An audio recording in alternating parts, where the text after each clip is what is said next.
Good morning बच्चा लोग, कैसे हैं आप सभी? शानदार, बेहतरीन और जबरदस्त होंगे मेरे भाई। आज की क्लास में आप सभी का स्वागत है और बताएंगे एक बार सभी कैसे हैं। ठीक है मेरे भाई, देखो सभी को हैप्पी धनतेरस, हैप्पी छोटी दीपावली, फिर हैप्पी बड़ी दिवाली, फिर हैप्पी गोवर्धन, फिर हैप्पी भाई दूज।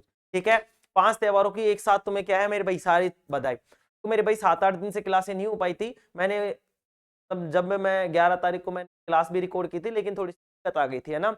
छोटे वाले भाई का क्या ऑपरेशन हुआ तो उसको दिक्कत थी, तो वहीं पे रहना पड़ा, तो 7-8 दिन की सारी क्लासें मिस हो गई। अब 7-8 दिन बाद में क्या है मेरे भाई, अब अपनी क्लासें स्टार्ट हो रही हैं।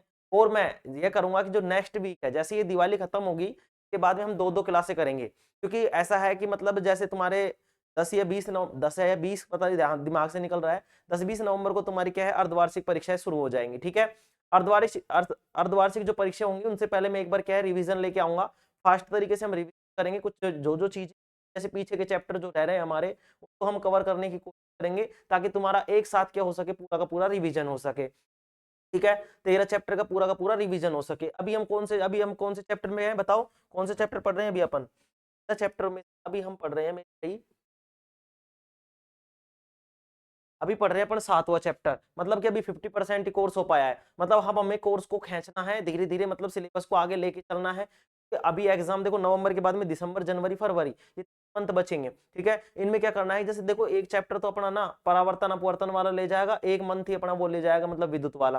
मैं कोशिश करूंगा कि किसी इसको ज्यादा से ज्यादा और जल्दी से जल्दी अपन क्या करें, कंप्लीट करें, है ना। तो धीरे धीरे अपन क्या करेंगे, क्लासेस बढ़ाएंगे। ठीक है ना, क्लासेस बढ़ाएंगे और क्लासों को बढ़ाने के साथ साथ हम क्या करेंगे, प्रैक्टिस भी करेंगे, चीजों को समझने का प्रयास भी करेंगे। ठीक है, देखो मैंने तुमसे वादा किया कि मैं तुम्हारी तैयारी सॉलिड करवाऊंगा, मतलब कराऊंगा। ठीक है, ठीक है मेरे भाई। चलो आज हम क्या करते हैं, लिखते हैं। देखो मैंने उस दिन भी लिखवा दिया था थोड़ा सा, लेकिन क्या हुआ कि इमरजेंसी आ गई थी, कॉल आ गया था, इस वजह से क्लास रिकॉर्ड नहीं हो पाई थी और इस तरीके से तुम्हारी क्लास रह गई थी। ठीक है, चलो हमारा जो चैप्टर था वो था जीव जनन कैसे करते हैं। देखो मेरे भाई कल संडे है, ठीक है, दिवाली तो मना नहीं, मैं मना नहीं कर रहा, लेकिन संडे भी है, अपने संडे पे फोकस होना चाहिए, दिवाली पे नहीं, क्योंकि हमें पढ़ाई करनी है ना। तो हम क्या करेंगे कि कल संडे है और कल संडे क्या करेंगे, इस चैप्टर का रिवीजन करेंगे। ठीक है, आज हम इस चैप्टर के बारे में थोड़ा सा पढ़ लेते हैं। और कौन सी चीज पढ़ेंगे आज हम मादा जनन तंत्र के बारे में पढ़ेंगे, क्योंकि मैंने तुम्हें बता दिया था। और इस मादा जनन तंत्र में अब क्या क्या पढ़ेंगे, देखो हम अंडाशय पढ़ेंगे, अंडाशय के बाद में अंडाणु पढ़ेंगे, अंडाणु के बाद में हम योनि पढ़ेंगे, योनि के बाद में हम क्या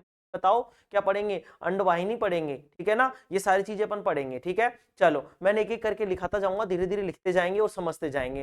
देखो अगर मुझे लगा कि अब अपना सिलेबस है और थोड़ा सा लेट हो रहा है, तो मैं क्या करूंगा, जैसे 1 घंटे पहले मैं इनको मतलब जो भी कुछ लिखना होता है वो मैं पहले हाथों से लिख दूंगा, लिखने के बाद में मैं तुम्हें सीधा समझा दूंगा। ठीक है, तो समझाने से क्या होगा कि तुम एक दिन में मतलब बहुत सारा कवर कर पाओगे, मतलब 2-3 क्लासों के बराबर एक ही क्लास में तुम क्या कर पाओगे, रिकॉर्ड कर पाओगे, चीजों को मतलब अच्छे तरीके से समझ पाओगे। ठीक है, उसमें तुम लिख नहीं पाओगे, इसके लिए मैं कोशिश करूंगा कि तुम्हें के जाएं और उन्हीं नोट्सों को तुम क्या करो, फॉलो कर लो और उन्हीं में से काम हो जाए। ठीक है, चलो ऐसी मेरी प्लानिंग है, सोच रहा हूं। अभी अपन क्या करते हैं, चैप्टर पे फोकस करते हैं मेरे भाई, आज की क्लास पे फोकस करते हैं। एक बार बता देंगे सभी कैसे हैं, एक बार सभी बता देंगे कैसे हैं। और सर्दी पड़ने लग गई मेरे भाई, अच्छे तरीके से रहा करो, खाने पीने पे ध्यान दो आराम से, और पढ़ाई का तो पूरा ध्यान रखना ही है ना। चलो बताएंगे एक बार सभी कैसे हैं, बताएंगे अच्छे हैं। चलो स्टार्ट करें मेरे भाई, आज की क्लास स्टार्ट करें। चलो देखो हाँ, अब देखो संडे है ना मेरे भाई, तो अब देखो क्या है कि अब एक साथ चलो, कोई नहीं, मैं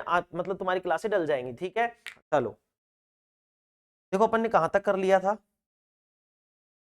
ये देखो मैं लिख रहा था अंडाशय, देखो अपन ने यहाँ तक पढ़ लिया था, यहाँ तक अपन ने पढ़ लिया था, मैंने सारी चीजें बता दी थी। मादा जनन तंत्र जब होता है वो क्या होता है कि मादा के शरीर के वे भाग जो संयुक्त रूप से क्या करते हैं, जनन प्रक्रिया में भाग लेते हैं, क्या कहलाएंगे, मादा जनन तंत्र कहलाएगा मेरे भाई, क्या कहलाएगा, मादा जनन तंत्र कहलाएगा। अच्छा, तो मादा जनन तंत्र में होता क्या है, मादा जनन तंत्र में होते हैं अंडाशय, अंडाशय के अलावा क्या होता है, अंडाणु होता है, अंडाणु के अलावा अंडवाहिका होती है, गर्भाशय होती है और योनि होती है। ठीक है, इसके बारे में अपन एक एक चीज के बारे में पढ़ेंगे। ठीक है, चीजों को पढ़ेंगे, एक एक चीज को समझेंगे। देखो भाई मेरे भाई, मैंने क्या किया था, जिनमें अंडाशय लिखवा रहा था और अंडाशय के लिए मैंने इतना लिख लिया था, लेकिन इमरजेंसी कॉल की वजह से हमारी क्लास नहीं हो पाई थी। चलो मैं इसको समझा देता हूँ कि अंडाशय क्या है। यह मादा जननांगों में से प्रमुख अंग है। ठीक है, ये मादा जो जननांग है उनमें से प्रमुख अंग है। इसका मुख्य कार्य है अंडों का संचय करना है, मतलब कि ये क्या करता है, अंडों का संचय करता है, जो अंडे बनते हैं उन रखता है। ठीक है, चलो इसके दो भाग होते हैं मेरे भाई, कितने भाग होते हैं अंडाशय के? 2 भाग होते हैं। अच्छा, कौन कौन से? एक भाग जो मादा जनन कोशिका अर्थात अंडाणु का निर्माण करता है, और दूसरा क्या होता है? अंतःस्रावी ग्रंथि जो लिंग हार्मोन एस्ट्रोजन और प्रोजेस्टेरोन का निर्माण करता है। ठीक है, एक मादा में 2 अंडाशय होते हैं, ध्यान से समझिए। एक मादा में कितने अंडाशय होते हैं? 2 अंडाशय। ठीक है, जो गर्भाशय के दोनों ओर स्थित होते हैं। दोनों अंडाशय में कोई युक्त रह गया था, लिखेंगे असंख्य, लिखेंगे दोनों अंडाशयों में असंख्य फोलिकल्स होते हैं। क्या होते हैं? असंख्य फोलिकल्स होते हैं। ठीक है, चलो इसमें लिखने से पहले अब देखो यहां तक सबने लिख, एक बार सभी आराम से पर लिख लेंगे एक बार इसको। ठीक है, यहाँ पे वीडियो को रोक लेंगे और फिर लिख लेंगे। ठीक है ना, चलो ठीक है, चलो आगे लिखें, आगे लिखे मेरे भाई। चलो आगे लिखने का प्रयास करते हैं और हम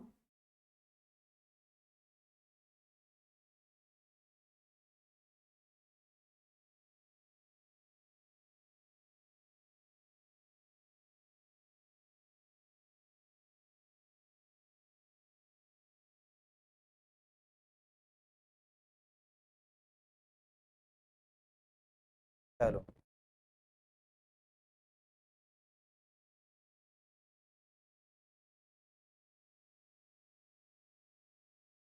चलो मेरे भाई देखो, यहाँ पे मैंने बताया तुम्हें कि मादा, देखो मादा जननांग में से देखो दो मेरे जो अंडाशय है मेरे भाई, ये मादा जननांग में से प्रमुख भाग है। दो मतलब इसका क्या काम है? इसका काम है अंडों का संचय करना। मतलब अंडाशय में 2 भाग होते हैं, एक तो वो जो जनन कोशिका मतलब अंडाणु का निर्माण करता है, एक वो जो एस्ट्रोजन प्रोजेस्टेरोन हार्मोन बनाता है। दूसरी बात हमने क्या करी? दूसरी बात हमने बताई कि एक मादा में कितने अंडाशय होते हैं? 2 होते हैं, और कहाँ स्थित होते हैं? गर्भाशय के दोनों ओर स्थित होते हैं, जैसा कि इस चित्र में दिखाया गया है। ये हमारे अंडाशय है मेरे भाई, एक अंडाशय 2 अंडाशय। ठीक है, तो ये क्या करते हैं? अंडों का संचय करते हैं, अंडाणु का संचय करते हैं। ठीक है, अंडाणु का क्या करते हैं? संचय करते हैं। ठीक है, चलो आगे बढ़े, आगे बढ़े मेरे भाई। चलो देखो अब यहाँ पे लिखेंगे, यह मादा जननांग में से प्रमुख अंग है, इसका मुख्य कार्य अंडों का संचय करना है। इसके 2 भाग होते हैं, एक भाग में ये सारी चीजें मैंने समझा दी, तो लिखेंगे दोनों अंडाशय में असंख्य फॉलिकल्स होते हैं। लिखेंगे अंडाशय में असंख्य फॉलिकल्स होते हैं।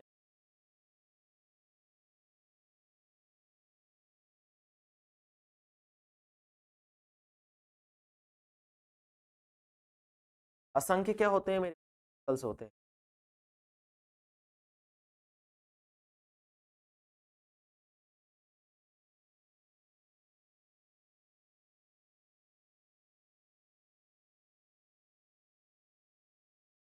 असंख्य फॉलिकल्स होते हैं।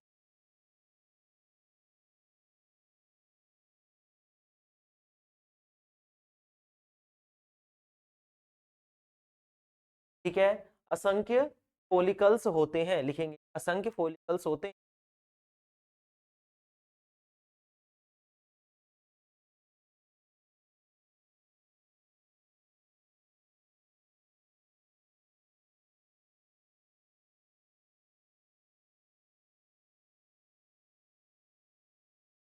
में असंख्य,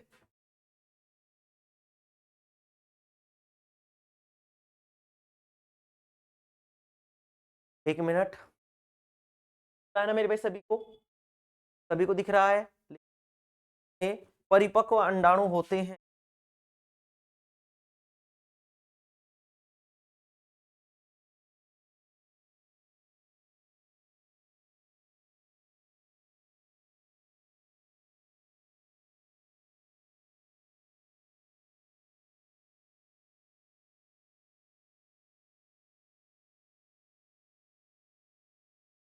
क्या होते हैं मेरे भाई? परिपक्व अंडाणु होते हैं।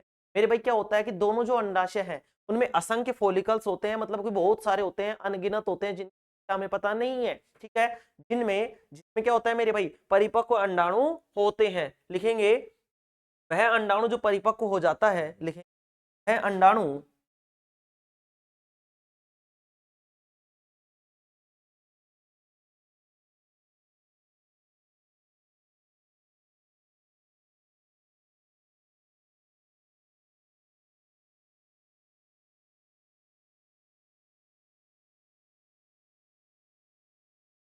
जो परिपक्व हो जाता है, परिपक्व अंडाणु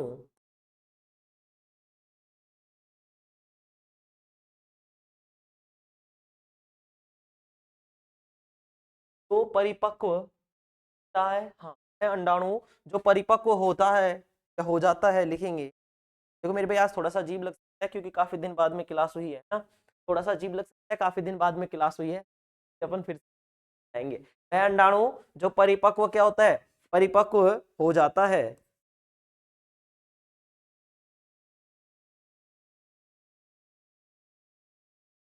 सामान्यतः 28 दिन में,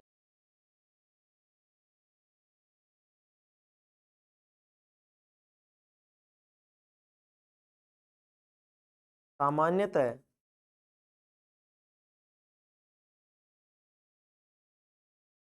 28 दिन में अंडाशय से निकलता है।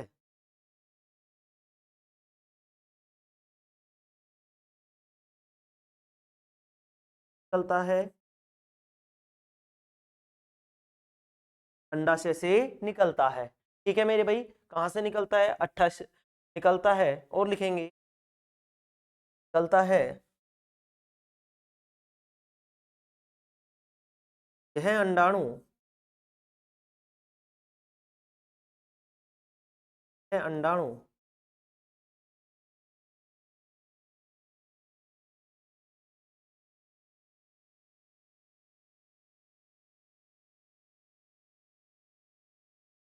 अंडवाहिका के द्वारा, वाहिका के माध्यम से,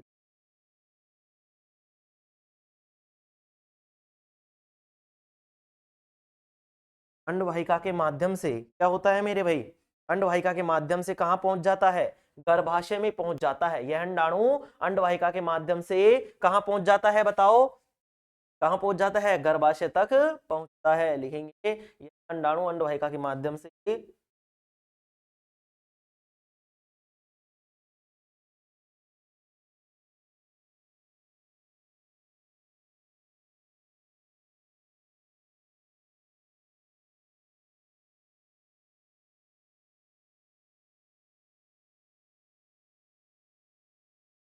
गर्भाशय तक पहुंचता है। ठीक है मेरे भाई, चलो देखो मैं एक बार फिर से समझा देता हूं, ये क्या है मेरे, यह मादा जननांगों में से एक प्रमुख अंग है। ठीक है, अंडाशय, अंडाशय कैसे, देखो इस तरीके से अपन ने वी बनाया था, वी को अपन ने यहाँ से मिटाया था इस तरीके से, इस पे एक परत बनी थी इस तरीके से, यहाँ पे भी इस तरीके से परत बनी थी इस तरीके से, है ना, ग्रीवा बनी थी इस तरीके से तुम्हारी, ग्रीवा के बाद में इस तरीके से योनि बनी थी, योनि के बाद में यहाँ पे तुम्हारे अंडाणु थे इस तरीके से।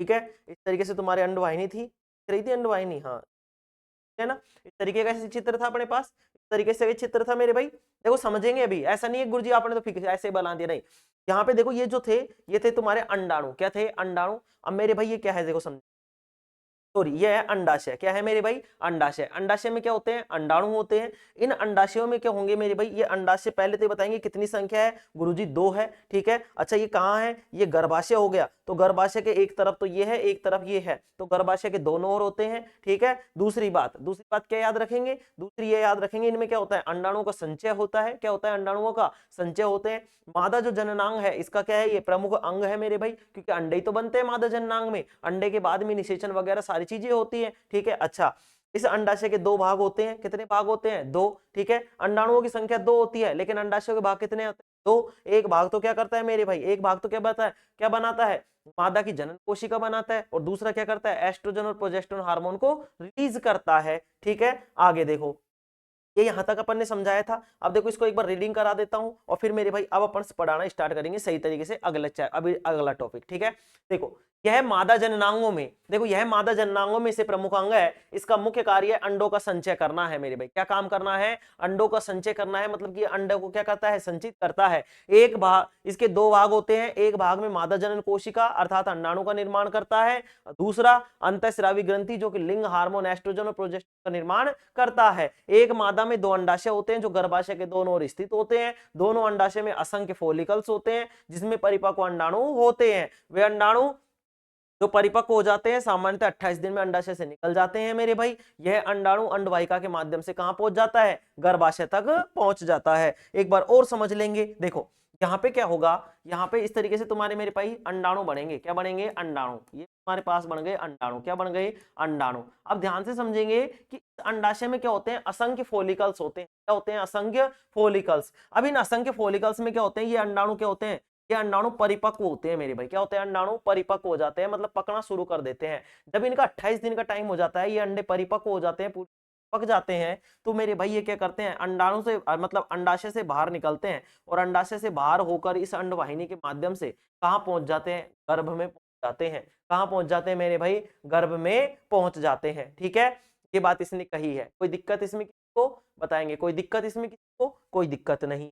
चलो आगे देखते हैं, आगे देखें। चलो, ये समझ में आ गया क्या? बताओ, ये समझ में आ गया अंडाशय वाला? ठीक है, एक बार लिख लेंगे मेरे भाई। देखो कल मैंने मतलब पहले से तो मैं लिखा हुआ फिर दिया ना। चलो लिख लेंगे एक बार, कोई दिक्कत इसमें? कोई दिक्कत नहीं। तो आगे लिखेंगे मेरे भाई अब अंडाणु। क्या लिखेंगे? अंडाणु। अच्छा, अंडाणु क्या है मेरे भाई? अंडाणु एक जनन कोशिका है। क्या है अंडाणु? एक जनन कोशिका। किसमें पाई जाती है? तो मेरे भाई मादा में पाई जाती है। किसमें पाई जाती है? मादा में। गुरु जी आपके आंखें कैसी हो रही है? अरे मेरे भाई 4-5 दिन हो गए सोए हुए है ना, रात भर जगना पड़ता था इसलिए।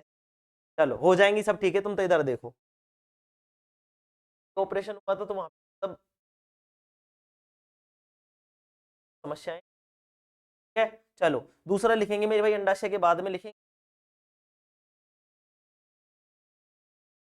अंडाशय के बाद में लिखेंगे अपन क्या? अंडाणु लिखेंगे। क्या लिखेंगे? अंडाणु। और अंडाणु के बारे में लिखेंगे, क्या क्या लिखेंगे देखो। हाँ लिखेंगे दूसरा करके अंडाणु लिखेंगे मेरे भाई। अंडाणु में क्या लिखेंगे? चलो अंडाणु में लिखेंगे, यह मादा जनन कोशिका है। यह मादा जनन कोशिका है।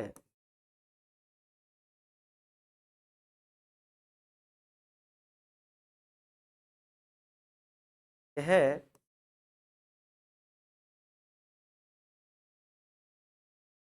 मादा जनन कोशिका है।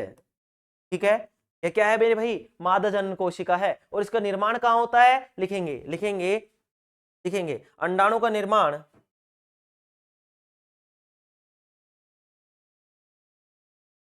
कहाँ होता है बताओ? अंडाशय में होता है। अंडाणु का निर्माण अंडाशय में होता है। गुरुजी आपने तो बोला था कि इसका संचय होता है। मेरे भाई निर्माण भी होता है और संचय भी होता है, ध्यान से समझ लेंगे। अंडाणु का निर्माण भी और उसका संचय भी कहाँ होता है? अंडाशय में ही होता है। तो अंडाणु का निर्माण अंडाशय में होता है।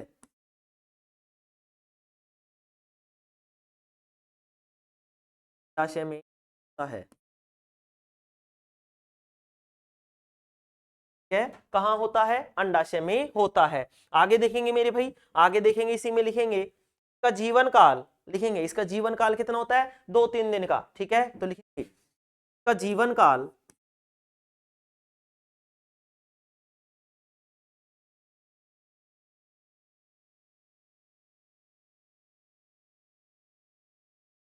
का काल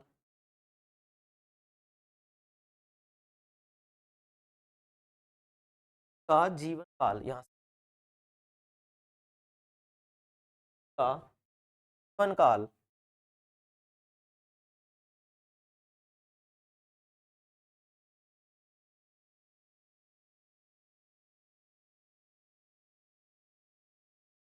का जीवन काल 2-3 दिन का है। क्या मेरे भाई, तो कोई समझाने की चीज है नहीं। अंडाशु क्या, अंडाशय क्या मतलब अंडाणु क्या होता है मेरे भाई? मादा जनन कोशिका है। अंडाणु का निर्माण अंडाशय में होता है। जीवन काल 2-3 दिन का होता है। ठीक है, कोई दिक्कत इसमें? कोई दिक्कत नहीं। आगे आ जाएंगे। ठीक है, आगे आ जाएंगे, तीसरा लिखेंगे मेरे भाई अंडवाहिका। अब अंडवाहिका क्या करती है? इन अंडाणुओं को कहाँ लेके जाती है? गर्भाशय तक लेकर जाती है। लिखेंगे क्या? लिखेंगे अंडवाहिका। ठीक है, तीसरा डालेंगे अंडवाहिका।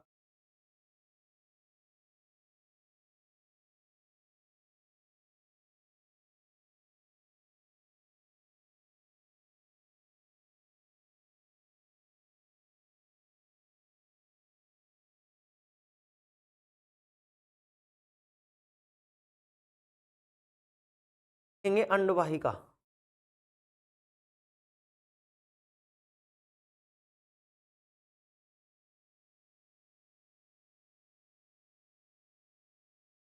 अंडवाहिका। अब अंडवाहिका में क्या लिखना है? लिखेंगे अंडवाहिका में लिखेंगे अंडवाहिका मादा जनन अंग का लिखेंगे अंडवाहिका,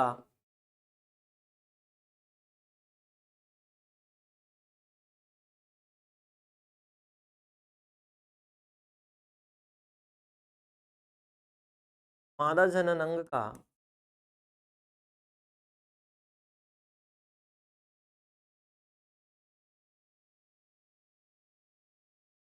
वाहिका मादा जनन अंग का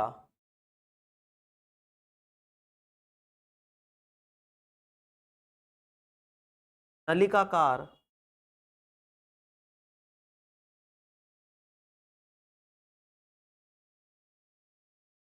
भाग होता है। अंडवाहिका क्या है मेरे भाई, मादा जनन अंग का नलिकाकार क्या होता है, भाग है। ठीक है, जो क्या करता है अंडाणुओं का भाग है, लिखेंगे भाग है,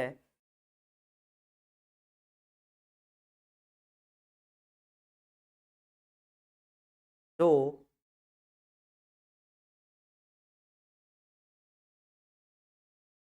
अंडाणुओं का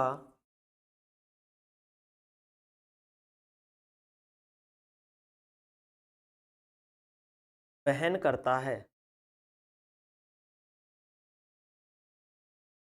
अंडाणु को क्या करता है मेरे भाई, वहन करता है, अंडाणु का वहन करता है। और लिखेंगे और अंडाशय को गर्भाशय से जोड़ता है।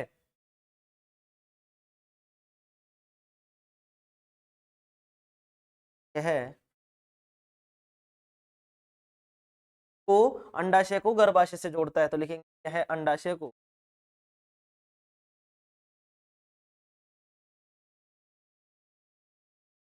है, यह लिखेंगे यह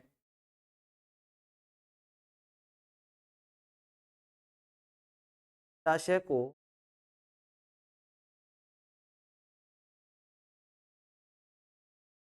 गर्भाशय से जोड़ता है।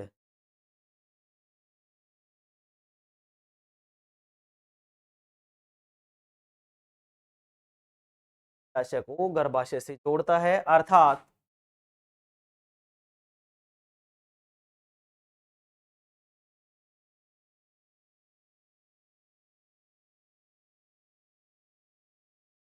है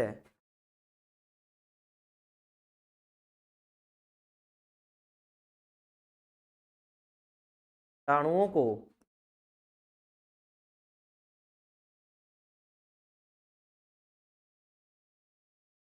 गर्भाशय तक पहुंचाने का मार्ग है।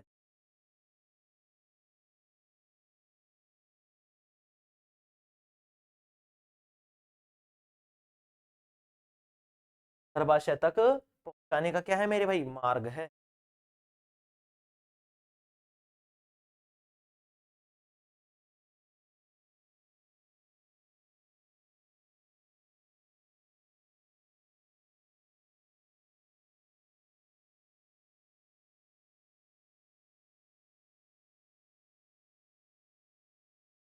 क्या मेरे भाई, ये क्या है, अंडाणुओं को गर्भाशय तक पहुंचाने का मार्ग है। लिखिए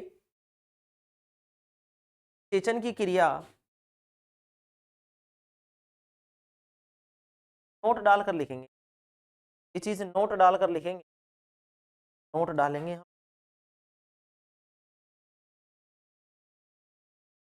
नोट डालकर लिखेंगे। ये बहुत इंपॉर्टेंट चीज है, और इसको परीक्षा में मतलब अभी नहीं, अंतिम समय तक, जब तक ये चैप्टर तुम्हारे सिलेबस में होगा, जब तक तुम सिलेबस में होगा, वहां ये प्रश्न पूछा ही पूछा जा रहा होगा। क्या क्या पूछा जा रहा होगा कि जो निषेचन क्या है वो कहाँ होती है। ठीक है, प्रश्न देगा वो सबसे पहले ही ऑप्शन में जो देगा ना, वो देगा तुम्हें गर्भाशय, ठीक है, दूसरा दे देगा अंडाशय, तीसरा दे देगा अंडवाहिनी, और चौथा दे देगा तुम्हारे कुछ भी दे देगा योनि। ठीक है, मैं कहता हूं कि मतलब अब तो खैर जागरूक हो चुके हैं, लेकिन 70% अब भी ऐसे बंदे हैं जो इसको गलत करते हैं। ठीक है, तो इसका सही उत्तर होगा हमारे क्या, अंडवाहिनी। तो निषेचन की जो क्रिया होती है वो तुम्हारे अंडवाहिनी में होती है। कहाँ होती है, अंडवाहिनी में। ठीक है, लिखेंगे अंडवाहिनी बोल दो, अंडवाहिका बोल दो, एक ही बात है। ठीक है, लिखेंगे, नोट डालेंगे यहाँ इस तरीके, नोट में डाल के लिखेंगे, नोट के स्टार और लगा लेना मेरे। ठीक है, इस नोट के स्टार और लगा लेना, और अब लिखेंगे यहाँ पे क्या लिखेंगे, निषेचन की क्रिया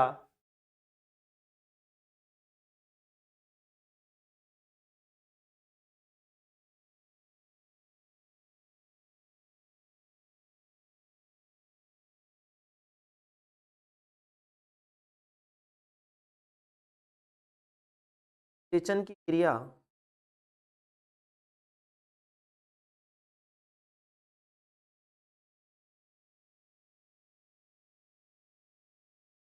फैलोपियन ट्यूब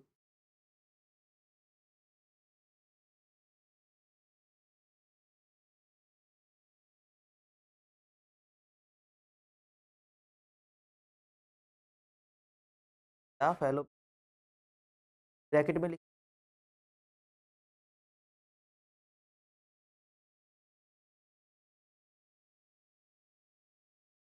वाहिनी या अंडवाहिका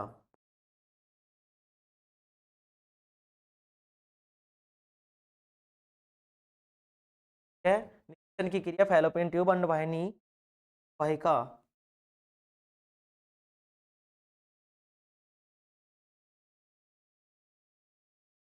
ठीक है। परीक्षा में जब आएगा अंडवाहिका लिखोगे तो इस वाली चीज को ऐसे कैसे लिख देना, नोट डलवा के मैंने ये लिखवाया है ताकि तुम्हारे दिमाग में रह सके, ठीक है ना, तुम्हारे दिमाग में ये रह सके कि ये वाली जो निषेचन क्रिया है, अगर एबे सैदा वाला आ गया तो ये इंपॉर्टेंट मिलेगा तुम्हें वहां पे, जहां तक है, ठीक है। चलो, निषेचन की क्रिया फैलोपियन ट्यूब अंडवाहिनी अंडवाहिका में होती है, ठीक है। अब इसके बाद में अपन क्या लिखेंगे, गर्भाशय के बारे में लिखेंगे, गर्भाशय के बारे में। तो अंडाणु में कोई दिक्कत समझने में बताओ, कोई दिक्कत है क्या, बताओ कोई दिक्कत है क्या अंडवा इसमें, अंडाणु में कोई दिक्कत है क्या भाई, दिक्कत नहीं है। अच्छा जी, इसमें तो बताएंगे अंडवाहिका में कोई दिक्कत है मेरे भाई। अंडवाहिका क्या है, अंडवाहिका मादा जनन का नलिकाकार भाग है, नली की तरह दिख रहा है, वो क्या है मेरे भाई, अंडवाहिका है, अंडवाहिनी है, एक ही बात है, अंडवाहिका बोल दो, अंडवाहिनी बोल दो, या फिर फैलोपियन ट्यूब बोल दो, ठीक है, तीनों एक ही बात है, ठीक है। तो ये क्या करते हैं, देखो, अंडवाहिका मादा जनन का नलिकाकार भाग है जो अंडाणुओं का वहन करता है, वहन का मतलब है जो लेकर जाता है, जिससे बहते हैं, ठीक है, अंडाणु एक जगह से दूसरी जगह जाते हैं, उसको बोलते हैं वहन करना। आगे देखेंगे, यह अंडाशय को गर्भाशय से जोड़ता है, किससे जोड़ता है, अंडाशय को गर्भाशय से जोड़ता है। आगे देखेंगे, अर्थात यह अंडाणु को गर्भाशय तक पहुंचाने का कार्य करता है, या उनका क्या है, ये मार्ग है। निषेचन की जो क्रिया है वो मेरे भाई फैलोपियन ट्यूब, जिसको हम अंडवाहिनी भी बोलते हैं, अंडवाहिका भी बोलते हैं, इसमें होती है। ध्यान से समझ लेंगे, इस वाली चीज को याद रखेंगे। आगे लिखेंगे गर्भाशय, ठीक है। देखो अब ये क्या होगा, गर्भाशय क्या होगा भाई, यहाँ पे क्या होंगी, जो दोनों अंडवाहिकाएं हैं, दोनों मतलब दोनों अंडाणुओं की जो अंडवाहिकाएं हैं वो आकर क्या हो रही मिल रही होंगी, और इस गर्भाशय को इसमें लिखेंगे भाई, एक थैली जैसी आकृति होती है, क्या होती है, थैली जैसी आकृति होती है। भ्रूण का विकास क्या होता है, यहीं पर होता है, ठीक है। ये वाली सारी चीजें अपन इसमें लिखेंगे, चलो लिखेंगे। आवाज आ रही है ना मेरे भाई सभी को, ऑडियो वीडियो क्लियर तो है ना, बताएंगे ऑडियो वीडियो क्लियर है ना मेरे भाई, सबको दिख रहा है सही तरीके से, हाँ दिख रहा है। चलो आगे लिखेंगे मेरे भाई, इसमें अब में आगे लिखेंगे, देखो कल इसका रिवीजन करा देंगे मेरे भैया ना।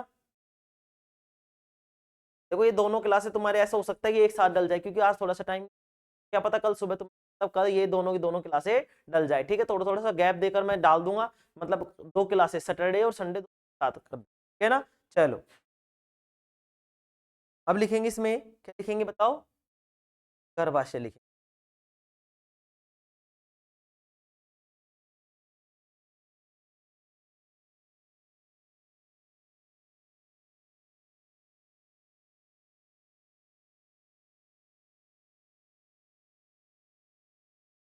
ठीक है, यहाँ पे लिखेंगे मेरे गर्भाशय। चलो गर्भाशय लिखेंगे मेरे, चौथी चीज लिखेंगे गर्भाशय,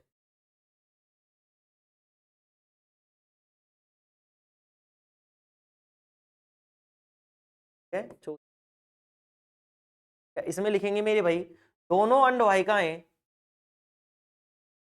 दोनों अंडवाहिकाएं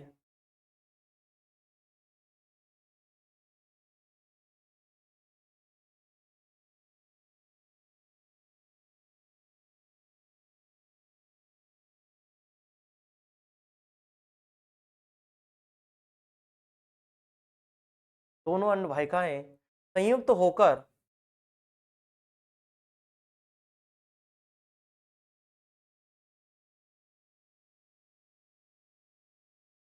दोनों अंडवाहिकाएं संयुक्त होकर एक लचीला थैलीनुमा पर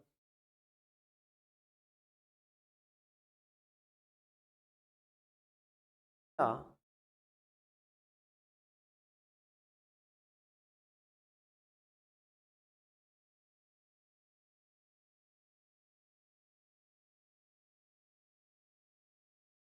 संरचना का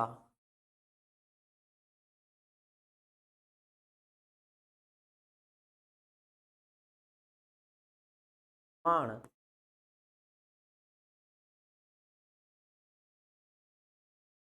है, क्या करती हैं, एक थैलीनुमा संरचना का निर्माण करती हैं। ठीक है, लिखेंगे जिसे गर्भाशय कहते हैं। इस आगे गर्भाशय कहते हैं, गर्भाशय बोलते हैं, तो गर्भाशय कहते हैं।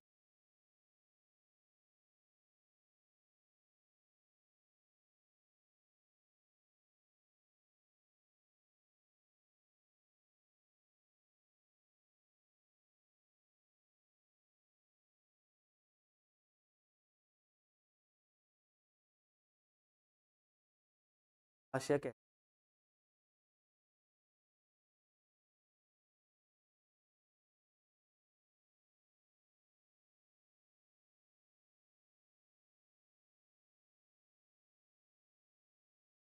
गर्भाशय कहते हैं। क्या बोलते हैं, गर्भाशय। दोनों अंडवाहिकाएं जहां संयुक्त रूप से आकर मिलती हैं, एक लचीला थैलीनुमा आकृति बनाती है। लचीले का मतलब है फ्लेक्सिबल, ठीक है। थैलीनुमा का मतलब है मेरे भाई जो पैकेट टाइप में होता है उस तरीके से संरचना निर्माण करती है, ठीक है, जिसे हम क्या बोलते हैं, गर्भाशय बोलते हैं, गर्भाशय बोलते हैं। आगे देखेंगे, इसी में लिखेंगे जो भ्रूण का विकास होता है, मैंने तुम्हें क्या बताया कि जो भ्रूण का विकास होगा वो कहाँ होगा, गर्भाशय में होगा। तो लिखेंगे इसमें लिखेंगे, क्या लिखेंगे बताओ, इसमें लिखेंगे भ्रूण का विकास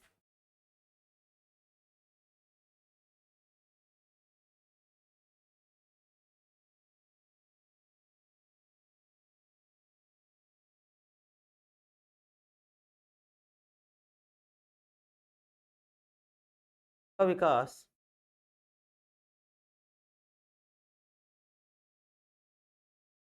गर्भाशय में होता है।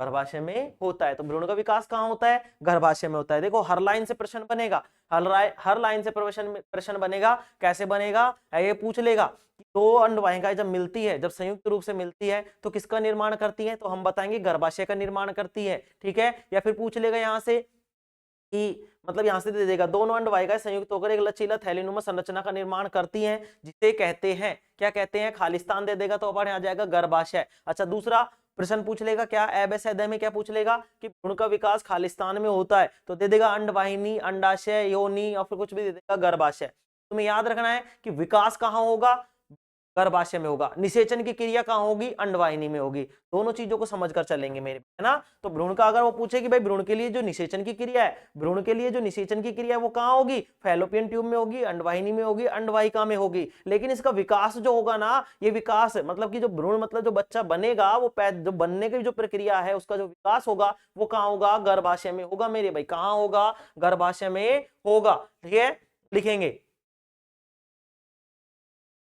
ठीक है, इसमें लिख लेंगे आगे और संरचना निर्माण करती हैं, जिसे गर्भाशय कहते हैं। भ्रूण का विकास गर्भाशय में ही होता है, ठीक है, लिखेंगे। अच्छा, ये चीज और पूछ लेता है कि गर्भाशय में जो बच्चा होगा उसका सबसे पहले कौन सा अंग बनता है, तो उसका हार्ट बनता है, हृदय बनता है, ठीक है। इसमें लिखेंगे भ्रूण का विकास गर्भाशय में होता है, ये वाला लिखा देते थैलीनुमा गर्भाशय कहते हैं, तो विकास गर्भाशय में होता है, ठीक है। इसमें लिखेंगे गर्भाशय में बनने वाला भ्रूण, गर्भाशय में बनने वाला भ्रूण या बच्चा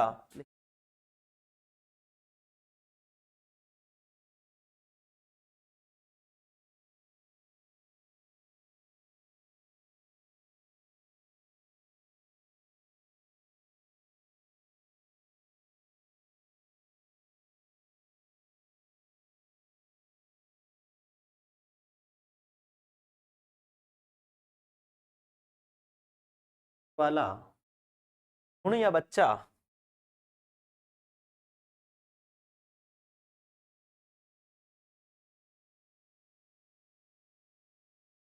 भ्रूण बच्चा का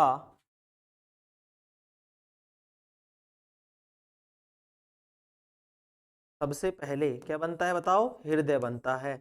सबसे पहले क्या बनता है, हृदय बनता है, तो लिखेंगे सबसे पहले हृदय बनता है,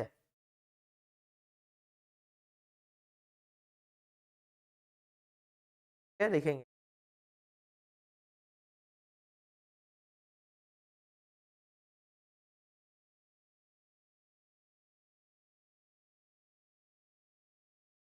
है।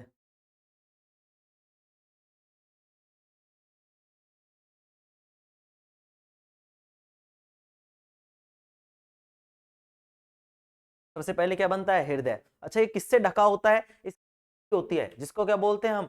Amitotic sac. एमियोटिक सैक बोलते हैं। क्या बोलते हैं?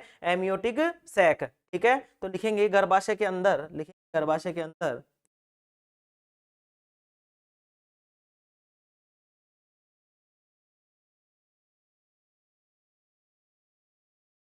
गर्भाशय के अंदर गुण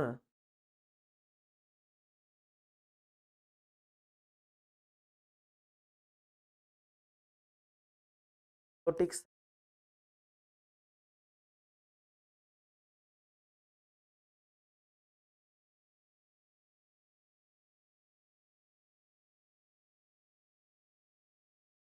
से एमियोटिक सैक नामक झिल्ली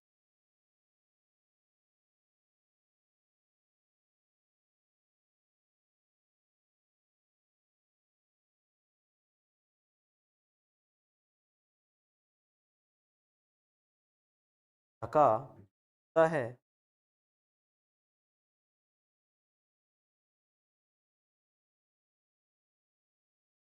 भ्रूण को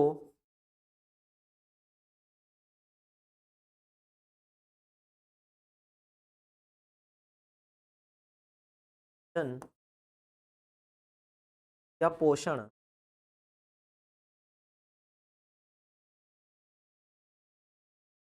प्लेसेंटा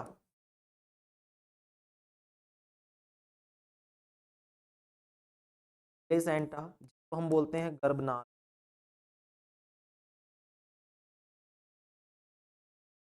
या गर्भनाल, तो जो भोजन या पोषण है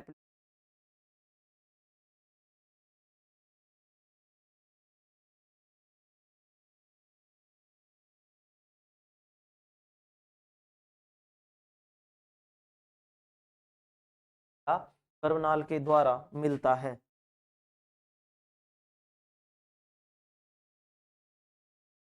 लाइन भी बड़ी इंपॉर्टेंट है मेरे, ये वाली लाइन भी बड़ी इंपॉर्टेंट है। पूछता है कि भ्रूण जो होता है, भ्रूण जो होता है उसको किसकी वजह से मतलब पोषण मिलता है, भोजन किसकी वजह से मिलता है? तो ध्यान रखेंगे प्लेसेंटा की वजह से मिलता है। प्लेसेंटा को हम बोलते हैं गर्भनाल। क्या बोलते हैं?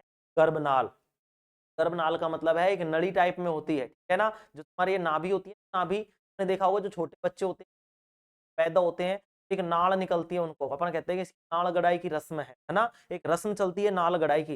नाड़ गड़ाई का मतलब जिससे उसको पोषण मिल रहा है, जिससे उसको पोषण मिल रहा है, उस नली को काट दिया जाता है। ठीक है, उस नली को काट दिया जाता है, और काट कर जैसे तुम कहते हो, इसको क्या बोलते हैं अपन? इसको नाभि है ना, तो टोंड बोलते हैं, टोंड, टोंडी, टूंडा, क्या क्या क्या क्या बोलते हैं ना। तो ये क्या हो जाता है मेरे, ये जो नाभि होती है कहीं से मिलता है अपने, ठीक है ना? तो जब इसमें जब बच्चे होते हैं तो अब तुमने नाड़ निकली रहती है थोड़ी, मतलब जो कहते हैं कि भाई कि मतलब टोंडे नाभि को मत छेड़ना, क्यों? उसमें क्या होता है, जैसे मतलब वही उससे था, उसको पोषण मिलता था, लेकिन अगर ये छिड़ गई तो ये क्या हो जाता है, ये खराब, इसमें दिक्कत हो जाती है ना, कई बार बाहर निकल जाता है, कभी क्या होता है, तो सही तरीके से होना जरूरी है ना। चलो, अरे करने का तो कुछ भी नहीं, नालायक हो, तुम्हारा चेहरा है, ये क्या काम का है? ये किसी काम का नहीं है, लेकिन फिर भी वो धोते रहते हो तुम्हें, नालायक हो। 2500 रुपए की तुमने अब तक साबुन लगा दी होंगी, देखेंगे तो, अगर बच जी इसका क्या काम है। चलो आगे लिखेंगे। अब देखो यहाँ तक हो गए, चौथी चीज हो गई। अब हम लिखेंगे योनि। क्या लिखेंगे? योनि। एक बार मैं देख लेता हूँ इसमें आ गया क्या पूरा का पूरा। चलो दूसरा अलग वो ले ले।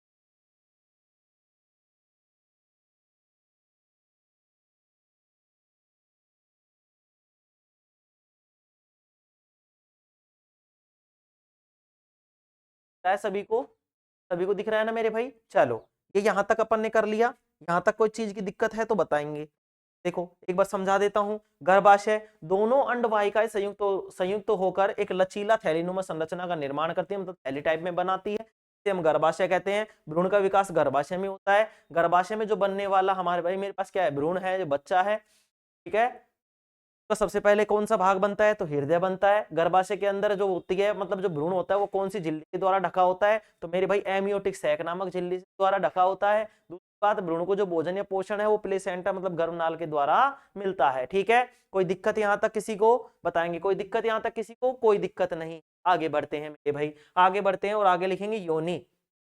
ठीक है, लिखेंगे। ठीक है, अगला हेडिंग डालेंगे योनि।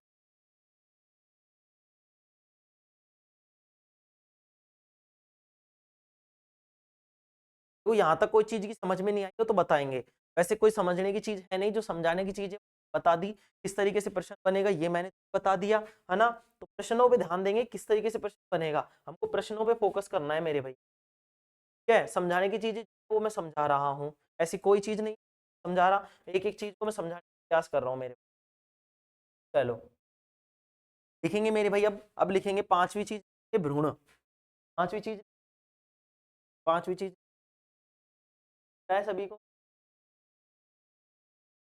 अब दिख रहा है।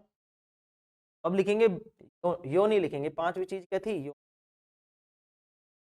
अब इस योनि में लिखेंगे योनि क्या होती है मेरे भाई। जो गर्भाशय होता है ना, उसका जो निचला ही निचला भाग होता है, मांसपेशी भाग होता है, उसको हम क्या बोलते हैं, योनि बोलते हैं। लिखेंगे गर्भाशय का निचला भाग,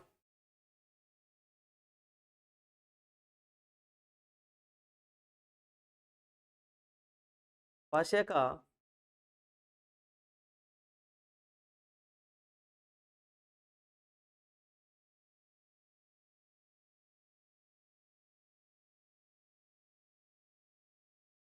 भाग,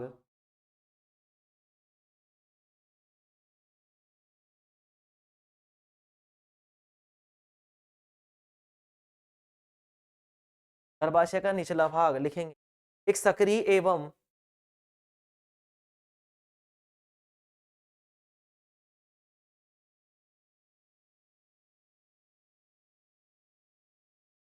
सक्रिय एवं गर्भाशय का निचला भाग एक एवं लचीली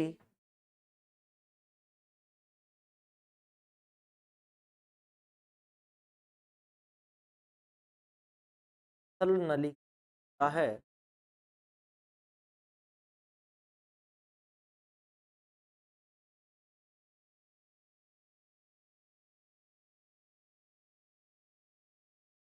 मांसल, गर्भाशय का निचला भाग एक सक्रिय एवं मांसल नलिका है से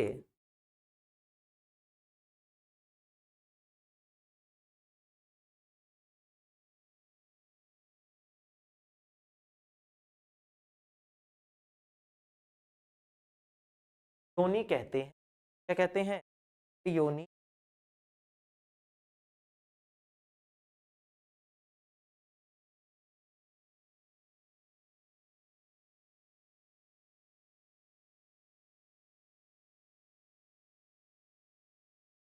क्या मेरे भाई?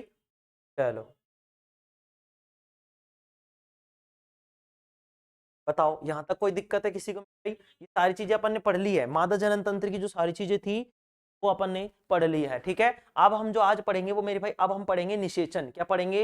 निषेचन पढ़ेंगे। ठीक है ना, निषेचन पढ़ेंगे। ठीक है, चलो अब लिखेंगे निषेचन।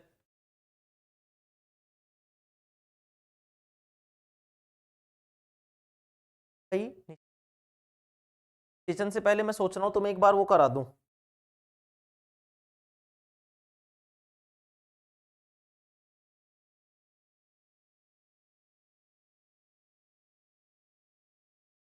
आज क्या कराना है तुम्हें, मेरे रह रही थी दिमाग में लेकिन आ नहीं रही, रह रहा था तुम्हारा।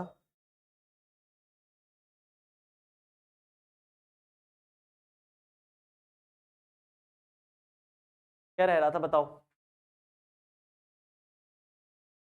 कराने की कह रहा था ना मैं।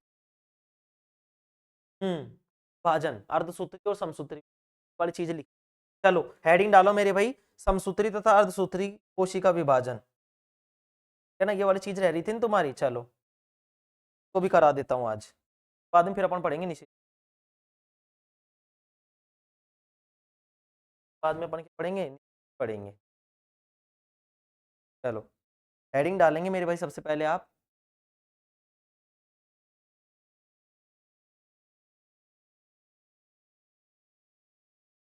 समसूत्री तथा अर्धसूत्री विभाजन का विभाजन। हेडिंग डालेंगे आप। चेंज कर लेता हूं मैं कलर अब।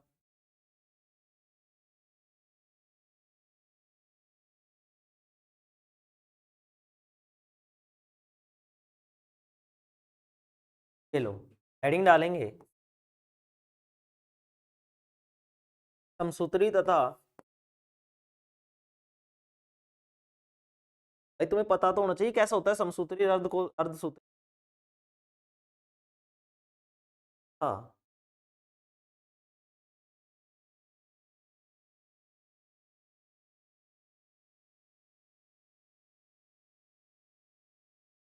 अर्धसूत्र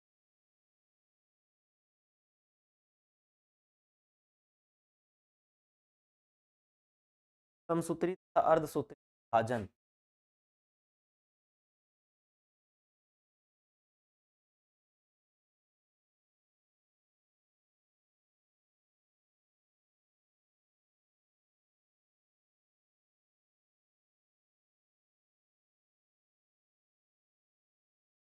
कह रहा था ना,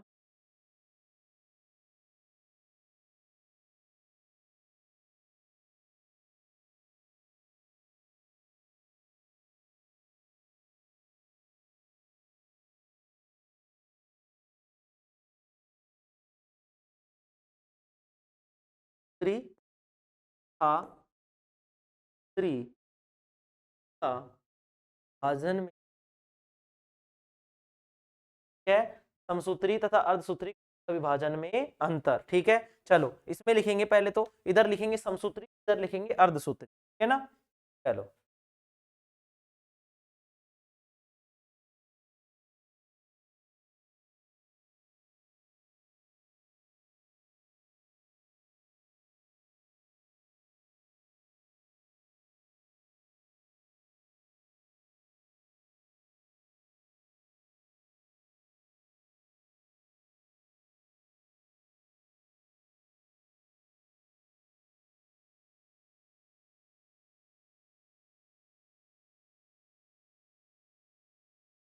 समसूत्री तथा अर्धसूत्री कोशिका विभाजन में अंतर, इधर लिखेंगे समसूत्री, इधर लिखेंगे अर्धसूत्री। ठीक है, चलो बना लो।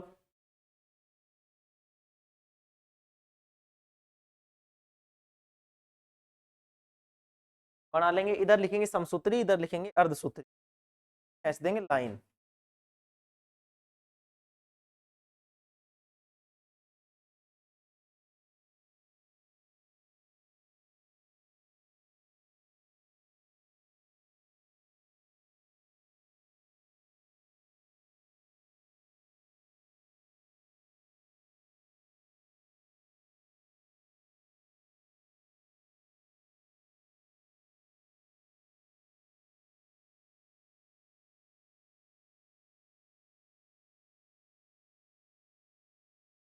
बराबर से दिख, ठीक है। चलो अब यहाँ पे लिख लेंगे एक बार समसूत्री और अर्धसूत्री विभाजन।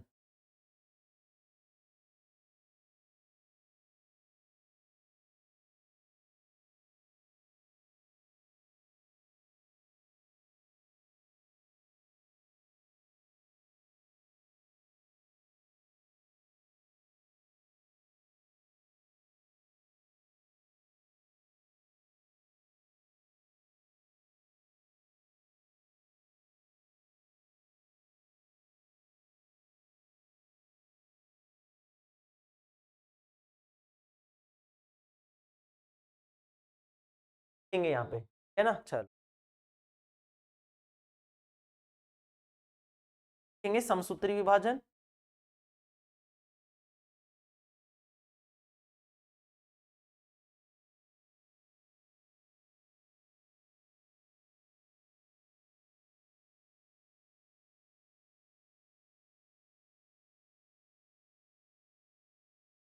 पहला लिखेंगे मेरे समसूत्री और दूसरा लिखेंगे अर्धसूत्री। ठीक है, समसूत्री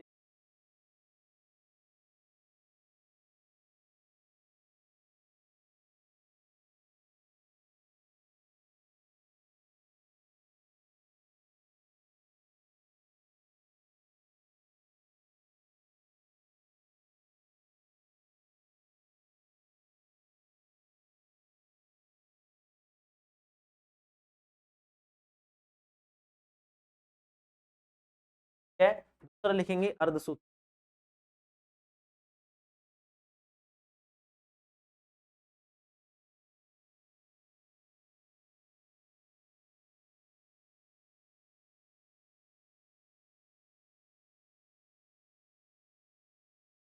अर्धसूत्री विभाजन, ठीक है। चलो अब समसूत्री में लिखेंगे, लिखते जाएंगे एक एक चीज को ना, समझा दूंगा फिर मैं। चलो लिखेंगे पहला, पहला लिखेंगे मेरे भाई, पहला लिखेंगे क्या यहाँ पे क्या है, चलो यहीं से लिख, क्या है विभाजन,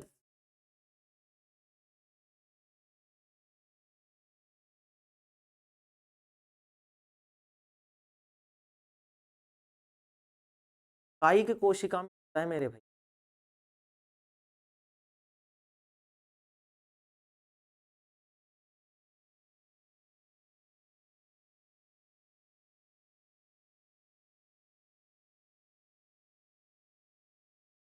होता है कायिक कोशिका में, ठीक है। तो है विभाजन कायिक कोशिका में होता है। अच्छा ये वाला किस में होगा फिर, ये जनन कोशिका में होता है। दूसरा यह विभाजन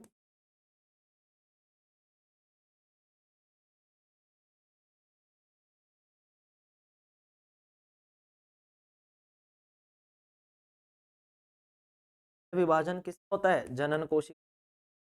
दो चार अंतर लिख लो, पता रहे कि हाँ भाई क्या हो रहा है क्या नहीं हो रहा है। हाँ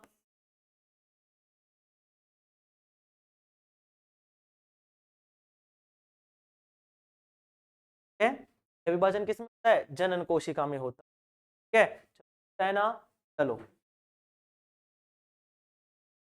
चलो मेरे भाई आगे बढ़े, आगे बढ़े, आगे लिखेंगे दूसरा लिखेंगे। में क्या होता है समसूत्री में कि एक कोशिका जो होती है दो कोशिकाओं में विभाजित हो जाती है। क्या लिखेंगे, तो भाई इस विभाजन में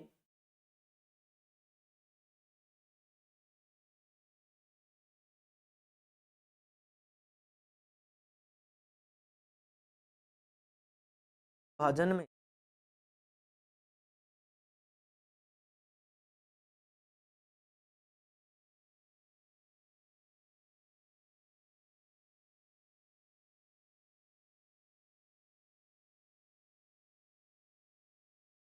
एक कोशिका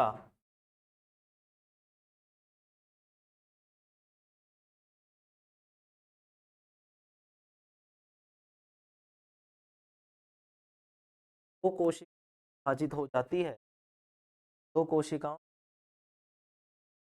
एक कोशिका कितनी कोशिका में, दो कोशिकाओं में विभाजित हो जाती है। पर इसको लिख लेते हैं पूरे, इधर लिख लेंगे। इधर क्या होता है, एक कोशिका चार कोशिकाओं में, ठीक है। तो यहाँ पे लिख देता हूँ, फिर इसके साथ साथ नीचे लाइन उतार लूंगा मेरे, हाँ? चलो मैं लिख लेता हूँ, उसके बाद में उतार लेना तुम। यहाँ पे देखेंगे इस विभाजन में एक कोशिका दो कोशिका में विभाजित हो जाती है, लिखेंगे इस विभाजन में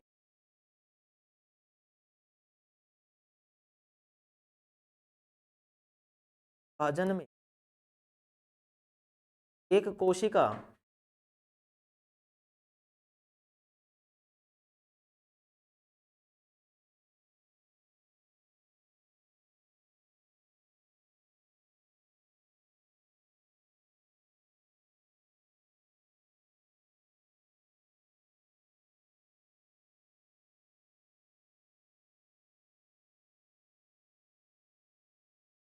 चार कोशिकाओं में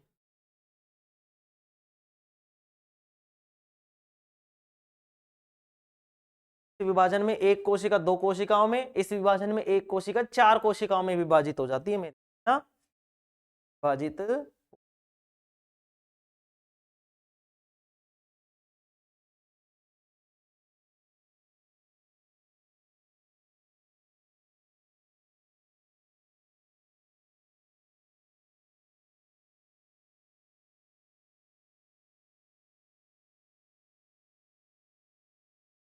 ठीक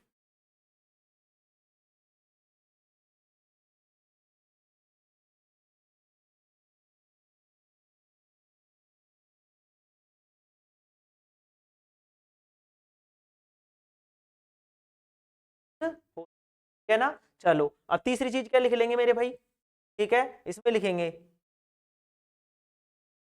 में क्या होगा कि जो संतति कोशिका होगी और जो जनन कोशिका होगी, संतति कोशिका और जनक की कोशिका, जनक का मतलब जो माता पिता की कोशिका है, उनमें क्या होंगे, गुणसूत्र समान होंगे, समसूत्री में क्या होंगे, दोनों चीजों को, इसमें जनन को इसमें लिखेंगे, अंतर लिखेंगे, जनक कोशिका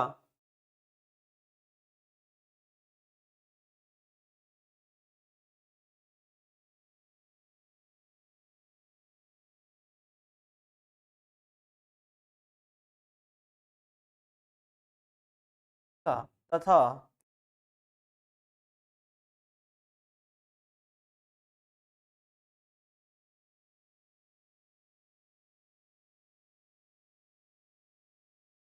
संतति कोशिका में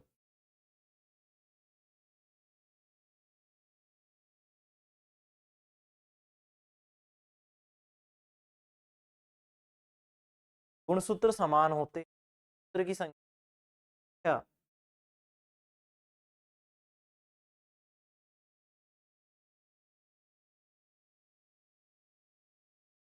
क्या क्या होती है, समान होती है।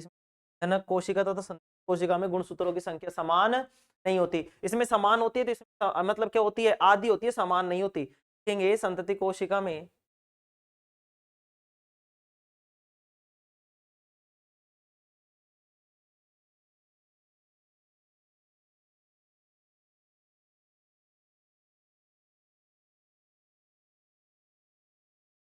संतति कोशिका में गुणसूत्रों की संख्या है वो जनक की क्या होती है, आधी। संतति कोशिका में देखेंगे गुणसूत्रों की संख्या, संतति कोशिका में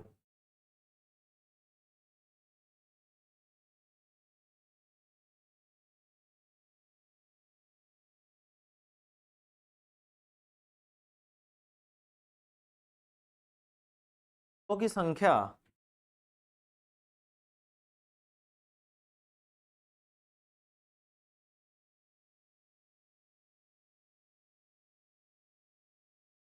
जनक कोशिका से आधी होती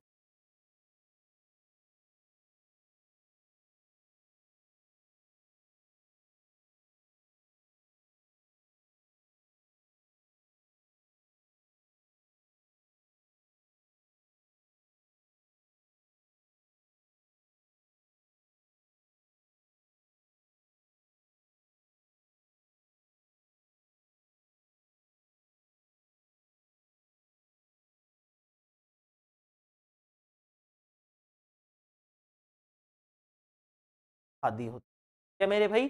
चौथी चीज लिखेंगे इसमें, ये वाली जो प्रक्रिया है ना मेरे भाई समसूत्री विभाजन की, ये एक ही चरण में पूरी हो जाती है और ये 2 चरणों में होती है ये प्रक्रिया।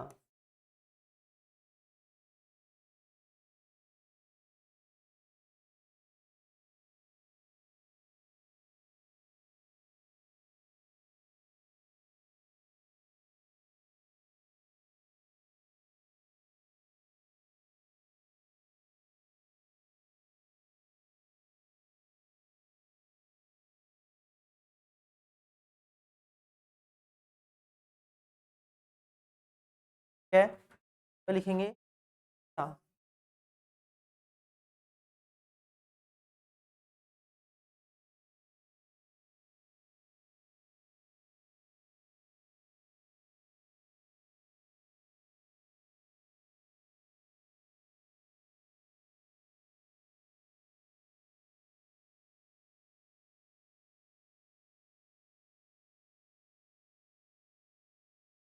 ये प्रक्रिया 2 चरणों में क्या होती है मेरे भाई, संपन्न होती है। ठीक है, आगे लिख लेंगे,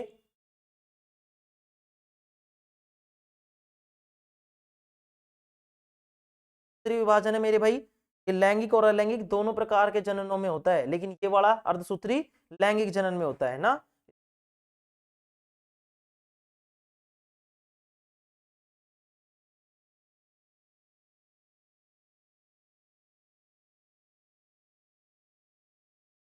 पांचवी चीज, 5 और लिख लो, मैं 5 ही लिख लो।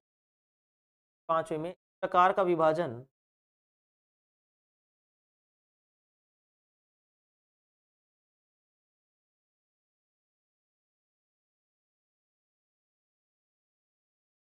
प्रकार का विभाजन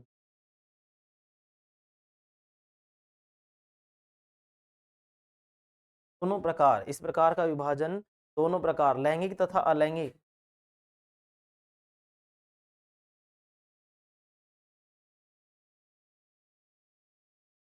हाँ,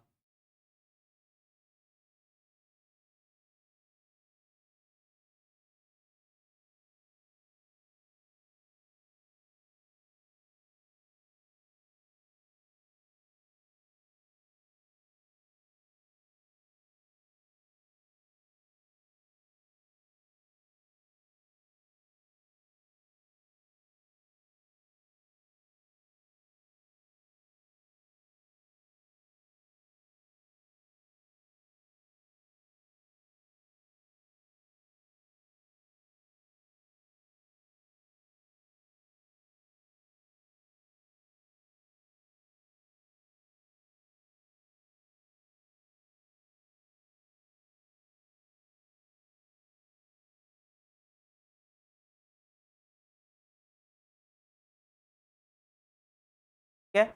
ये वाला किस में होता है, ये ओनली लैंगिक में होता है मेरे भैया ना, इसमें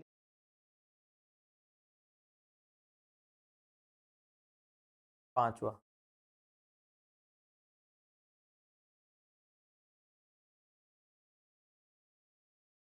प्रकार का विभाजन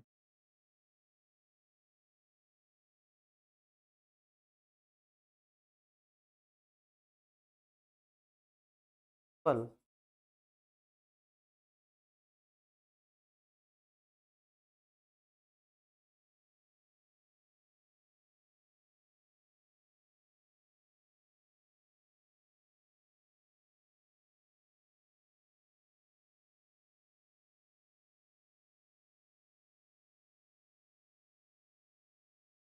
होता है, होता है, लैंगिक जनन में होता है।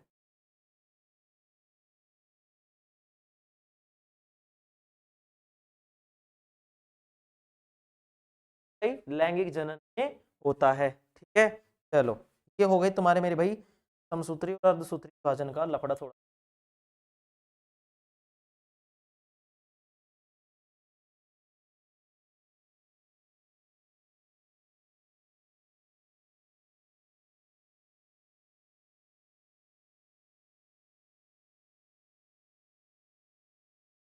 हमारे बन गई, ठीक है ना। चलो, अब देखो मेरे भाई, ये सारी चीजें मैंने करवा दी हैं, जोड़ने की बात तो बता दी मैंने, समसूत्री तथा अर्धसूत्री कोशिका विभाजन में अंतर, ये वाली चीज रह रही थी तुम्हारे। तो समसूत्री विभाजन क्या होता है मेरे भाई, देखो जो कोशिकाएं होती है ना उनमें विभाजन होता है। तो पहली बात तो समसूत्री, अच्छा समसूत्री का मतलब होती क्या है, तो पहली बात तो ये याद रखेंगे कि कायिक कोशिका में होता है, जैसे हमने कायिक जनन पढ़ा था उस तरीके से कायिक कोशिका में कौन सा विभाजन होगा, समसूत्री, ठीक है। समसूत्री किसमें होगा मेरे भाई, कायिक कोशिका में होगा, और अर्धसूत्री किसमें होगा, जनन कोशिका में, किसमें होगा, जनन कोशिका में, ठीक है। जनन कोशिका में क्या होगा, अर्धसूत्री, और कायिक कोशिका में समसूत्री। इस विभाजन में एक कोशिका कितने में टूटेगी, समसूत्री का मतलब है समान, समान का मतलब जब अपन तोड़ते हैं तो दो बराबर इससे करते हैं, तो दो कोशिकाओं में टूटती है। लेकिन अर्धसूत्री का मतलब समझ लेंगे आधी आधी कर देंगे, तो इनका भी अगर आधा करेंगे तो कितनी हो जाएंगी, दो और दो चार, ठीक है ना। तो इस विभाजन में एक कोशिका चार कोशिकाओं में विभाजित हो जाती है। मान लो किसी चीज को तोड़ना है, मैंने तोड़ दिया बराबर भागों में, तो कितने भागों में बट गई, दो में, और दो दो को तोड़, इसको दो, जो दो भाग बटे थे इनको भी अगर तोड़ दूंगा तो कितने टुकड़े हो जाएंगे, चार टुकड़े हो जाएंगे। तो ध्यान रखेंगे समसूत्री में दो, इसमें चार, ये कायिक कोशिका में, ये जनन कोशिका में। गुणसूत्रों की संख्या समान, गुणसूत्रों में संख्या आधी हो जाती है, जिसमें एक ही चरण में संपन्न हो जाती है, ये किसमें होगी मेरे भाई, दो चरणों में। इस प्रकार का लैंगिक और अलैंगिक दोनों में, दोनों जननों में होता है, और ये वाला किसमें होता है, ओनली लैंगिक जनन में होता है। बताओ दिक्कत मेरे भाई इसमें किसी को, बताओ है। आज देखो, आज के लिए इतना ही काफी है मेरे भाई, ठीक है। कल मैं इस चैप्टर का रिवीजन कराऊंगा, क्योंकि अपना काफी दिन हो गए थे तुमने इसको पढ़ा नहीं है, ठीक है। कल संडे है, मतलब संडे के दिन मैं अब इसको रिवीजन करा दूंगा, ठीक है मेरे भाई। और ये क्लास शायद कल ही डलेगी तुम्हारी, ठीक है ना मेरे भाई। ओके, थैंक यू, ठीक है, okay, take care, love you all. और ये फ्लाइंग किस, ठीक है, चलो।